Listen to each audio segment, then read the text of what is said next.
다정 MBC는 한국전쟁 74주년을 맞아 세 차례에 걸쳐 진실규명 과제를 짚어보는 기획보도를 마련했습니다.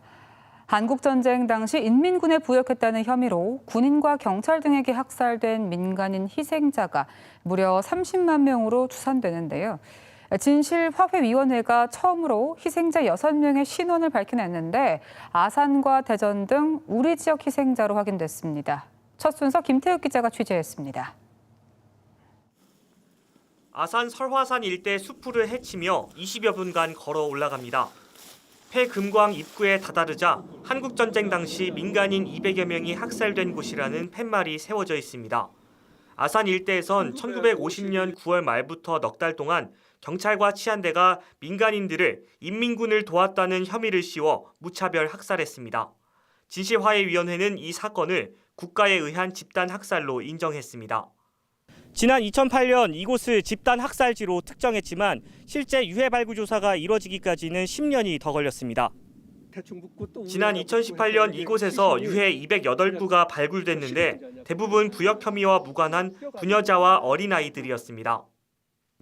사람을 죽여가지고선 묻고 또 흙으로 덮어서 또 묻고 또 흙으로 덮어서 묻고 이것을 캐캐캐캐 시루떡처럼 해서 여기다가 사살을 한 거더라고요.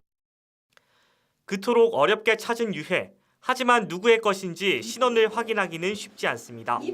진실화해위원회가 전국에서 발굴한 유해 가운데 500건의 시료를 채취해 유가족 119명과 유전자를 대조한 결과 단 6건이 일치했습니다. 대전 골령골 1명과 아산 부역 혐의 사건 5명 등 지역의 희생자 6명만이 전국에서 처음으로 가족들의 품으로 돌아올 수 있게 됐습니다.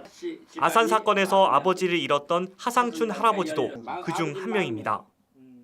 진짠가. 근데 뭐 다들 99% 맞는다고 하고 그때 뭐 앞에 안 보여 눈물만 나왔죠. 뭐. 산에 가서 산소 가서 울고. 아산과 서산, 태안과 보령 등 충남에서만 3만여 명, 전국적으로 최소 30만 명의 민간인이 한국전쟁 당시 군경에게 학살된 것으로 추정됩니다. 그러나 지금까지 접수된 군경에 의한 민간인 희생 사건 중 43.6%만 종결됐고 절반 이상은 여전히 조사 중입니다.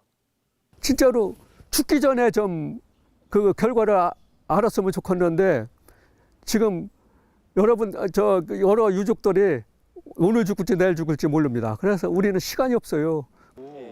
70년이 넘도록 여전히 땅속에 갇힌 가슴 아픈 죽음들.